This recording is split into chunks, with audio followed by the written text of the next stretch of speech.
तर आमच्या दिवसाची सुरुवात झालेली आहे आणि आता आम्ही पुढच्या मार्गाने निघालो आहोत. पण एवढं धोक्क आहे का सांगू शकत नाही आणि थंडी पण भरपूर आहे. हे पहा, नर्मदा मैयाच्या किनाऱ्यावरूनच आज आम्हाला चालायचं आहे.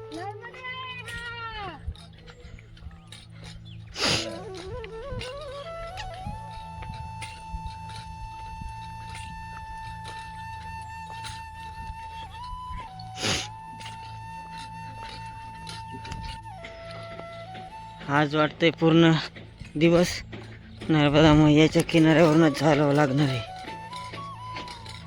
रस्ता भरपूर खालीवर आहे पण सकाळी सकाळी काही आठवत नाही.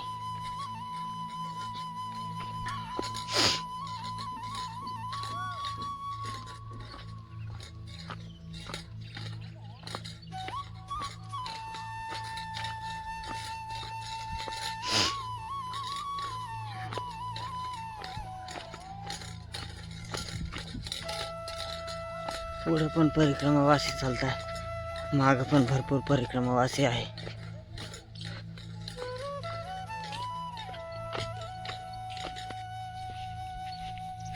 हे आहे शुक्ल तीर्थ. तर इथं ते बाबाजी सांगत होते की ब्रह्मा, विष्णू आणि महेश रोज नर्मदा मैयामध्ये स्नान करण्यासाठी इथे या ठिकाणी येत असतात.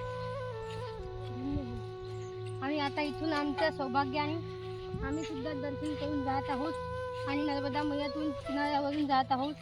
मैया इथं आहे समोर, आम्ही मैयाच्या ठिकाणी जात आहे. एक पाखाडी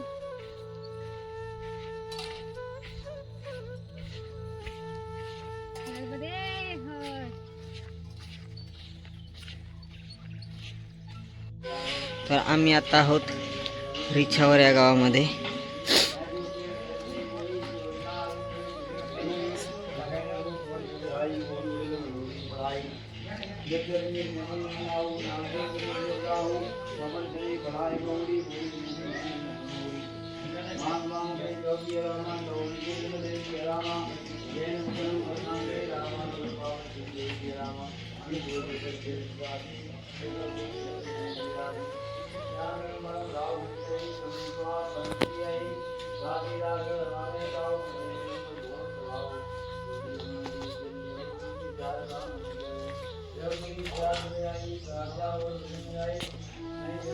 रामकृष्णारी नर्मदे.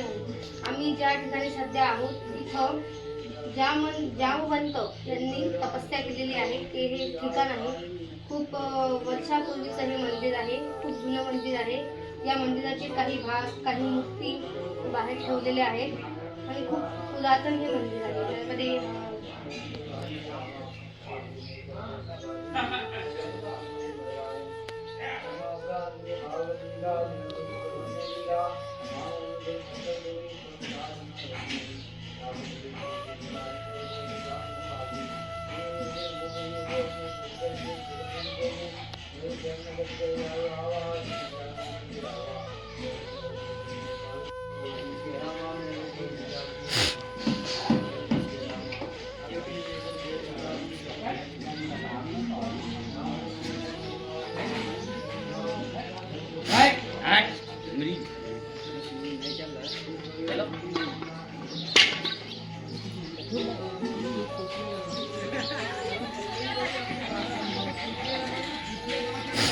पहा, खूप जुन्या कलाकृती आपल्याला इथं पाहायला मिळतील. आता हे पडलेलं आहे पण या लोकांनी जेवढं काही होईल तेवढे हे जुने अवशेष सांभाळून ठेवले,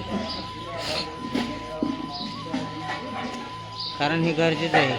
आत्ताच्या पिढीला जर हे दाखवलं तर ते पुढं दाखवता येईल. पण आपण आपल्या वास्तूचं जतन केलं पाहिजे. हे पहा, हे घुम्मट होतं वरती लावलेलं, किती सुंदर आहे पहा. हे गणपती बाप्पा होते.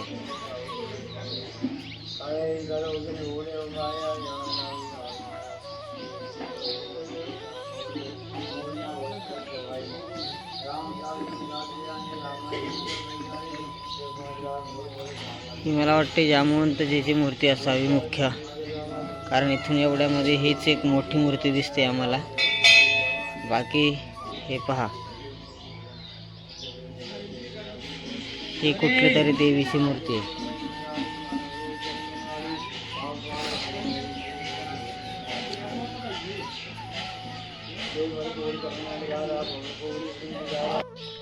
बापरे, किती मोठं झाड आहे.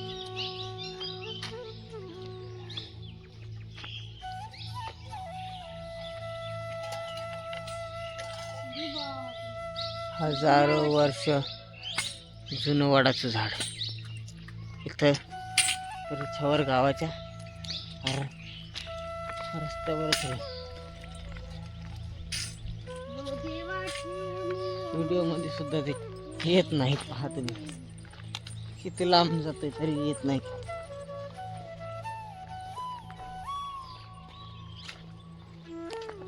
असं अद्भुत काय काय आपल्याला पाहायला मिळतं नर्मदा मैयाच्या परिक्रमेमध्ये. आणि हा पुढे जाण्याचा रस्ता आहे, छोटीशी पाऊल वाट.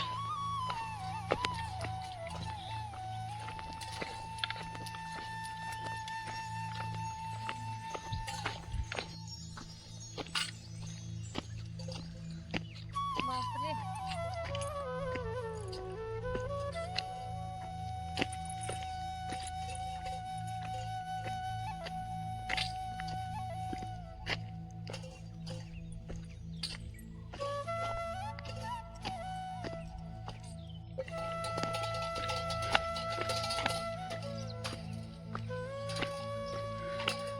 लयच अवघड रस्ता आहे पुढे आल्यानंतर.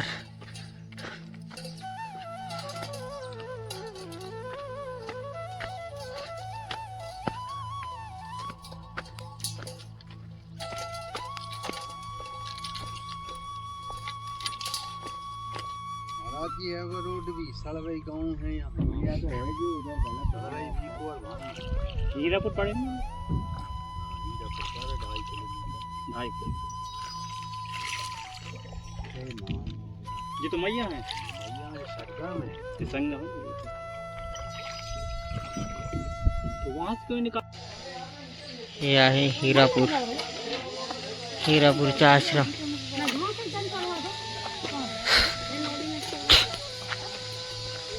खूप सुंदर आहे आश्रम.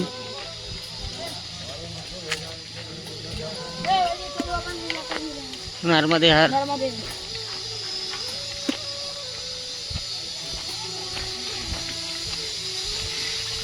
अजून पण आश्रमाचं काम पुढं चालू आहे. अगोदर पण आणलेलं पीछे नहीं आगे हो. हाँ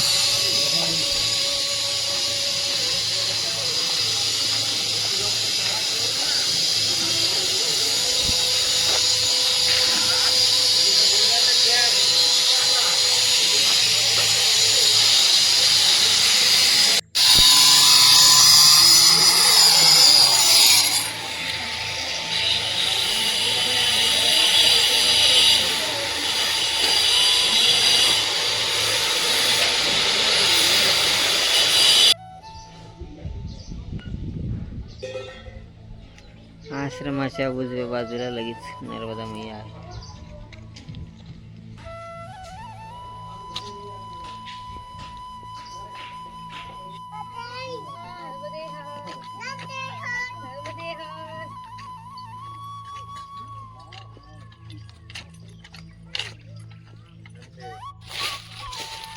झाली आमच्या दिवसाची सुरुवात. आम्हाला जायचं आहे आज बरमानला. सगळा रानातून रस्ता आहे.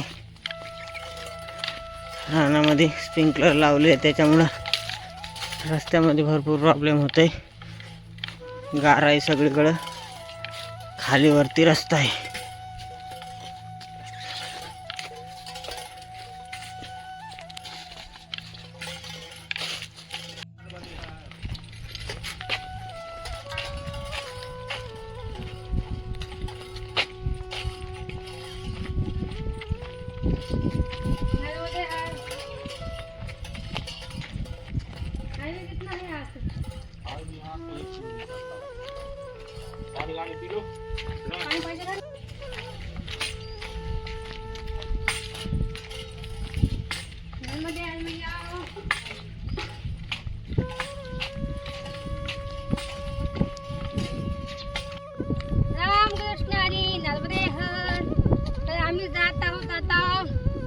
जबलपूर इथून आहे 110 किलोमीटर. तर जबलपूर जायला 2 रस्ते आहे. एक आहे बर्मानवरून मैयाच्या किनाऱ्यावरून जवळजवळ, आणि एक आहे हायवेचा रोड. तर आम्ही तिथे जात आहे हायवे नाव, कारण मैयाच्या किनाऱ्याहून खूप चिखल आहे, तर जाता येत नाही आणि खूप लांबून रस्ता आहे, म्हणून आम्ही आता हायवेला जात आहोत. रामकृष्णारी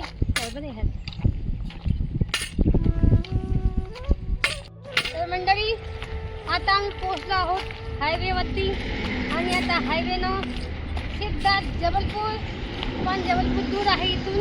रस्त्यामध्ये आश्रमात मुक्कामी राहावं लागणार आहे. हो, आता इथून कशी व्यवस्था आहे आपली आम्ही व्हिडिओमध्ये सांगितलं आहे. नर्मदे हर.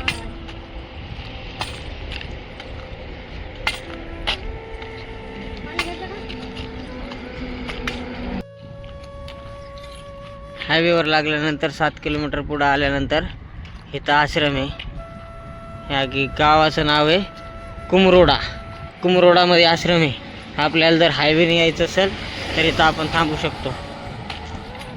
आणि इथून पुढं ते बाबा म्हणले 8 किलोमीटरवर एक आश्रम आहे, एक 16 किलोमीटरवर आश्रम आहे. तर आता आम्ही निघालो. आत्ता वाजलेत 2:30. बघू आता कुठवर आमच्या चालनी चालणं होतं आहे, त्या हिशोबाने पुढं थांबू. नर्मदे हर. मंडळी, आता आम्ही इथे या आश्रमात थांबणार आहोत. तर ह्या आश्रम टपरिया गावामध्ये आहे, पण लिस्टमध्ये रामथिरिया गाव दिलेलं आहे, पण पुढे आल्यावर रामथिरिया साईडचे दिलं, त्यावर पण टपरिया गाव आहे. तर इथं सुनील पटेल व्यवस्था करतात चांगली.